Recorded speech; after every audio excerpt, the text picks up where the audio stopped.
Gita press अपना 100वां साल मना रहा है और इस 100 साल को आपने कैसे यादगार बनाया?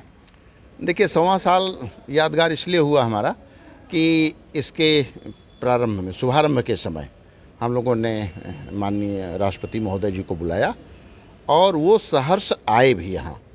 और उनका जो उद्बोधन हुआ उससे इतनी खुशी हुई।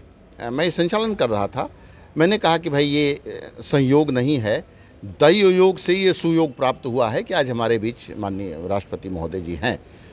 वो जब बोलने लगे तो उन्होंने कहा कि ये संयोग है कि दैव योग है तो मैं नहीं कह सकता, लेकिन मेरे कई जन्मों के पुण्यों का योग जरूर है जो मैं आज गीता प्रेस में आया हूँ। मन से उन्होंने बात कही, सुन करके हम लोग गौरवान्वित हुए।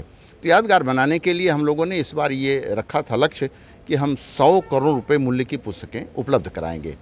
इसके सापेक्ष में 111 करोड़ से अधिक मूल्य की पुस्तकें हम लोग उपलब्ध करा पाए, जबकि मांग के अनुरूप हम लोग नहीं दे पा रहे हैं। और यादगार बनाने के लिए इस बार गीता जयंती पर हम लोगों ने माननीय मुख्यमंत्री जी को बुलाया था। कार्यक्रम कुछ और जगहों पर भी हुए और 3 मई को जिस दिन हमारा शताब्दी वर्ष का समापन था, उस दिन हमारे सभी ब्रांचों में बड़े उत्साह के साथ कोई न कोई कार्यक्रम हुए। जो हमारी शाखाएँ हैं, जहाँ जहाँ लगभग 20 शाखाएँ हैं, यहाँ से लेकर काठमांडू तक बड़े बड़े कार्यक्रम हुए। और काठमांडू में उसके बाद एक और बड़ा कार्यक्रम हुआ जिसमें हमारे ट्रस्टी लोग भी गए थे। अब समापन की तैयारी तो हम लोगों ने एक प्रतीकात्मक कर लिया है, लेकिन समापन के अवसर पर जब माननीय प्रधानमंत्री जी आएंगे तो एक और भव्य और दिव्य कार्यक्रम करने की बात है। तो गीता प्रेस अभी ओवरऑल पूरे देश और दुनिया में कितनी ब्रांचें हैं, इसकी कितनी किताबों का पब्लिकेशन हो रहा है, इस पर एक ओवरऑल जो हमारे रीडर हैं उनको आप समझाएं। देखिए यह है कि हम 15 भाषाओं में छाप रहे हैं, 1800 से अधिक तरह की पुस्तकें छाप रहे हैं। पुस्तकें लगभग इस वर्ष जो हम लोगों ने उपलब्ध कराई हैं, वो कल्याण को ले लेते हैं हम तो 2 करोड़ 40 लाख पुस्तकें इस वर्ष, ये रिकॉर्ड हमारा रहा है। इस शताब्दी वर्ष में हम लोगों ने पुस्तकें उपलब्ध कराई हैं।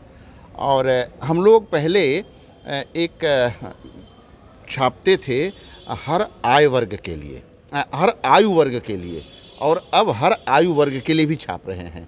मतलब एक से रामचरितमानस हम छाप रहे हैं तो छोटे संस्करण भी हैं, बड़े संस्करण भी हैं, अच्छे संस्करण भी हैं।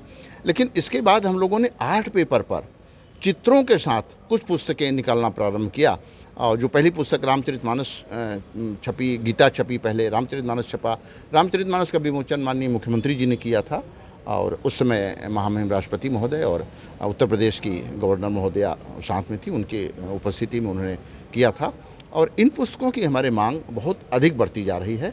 तो इसी क्रम में हम लोगों ने दुर्गा सप्तशती निकाली, सुंदरकांड निकाला और अब शिव पुराण तैयार हो गया है हमारा, जिसका विमोचन माननीय प्रधानमंत्री जी से हमको कराना है।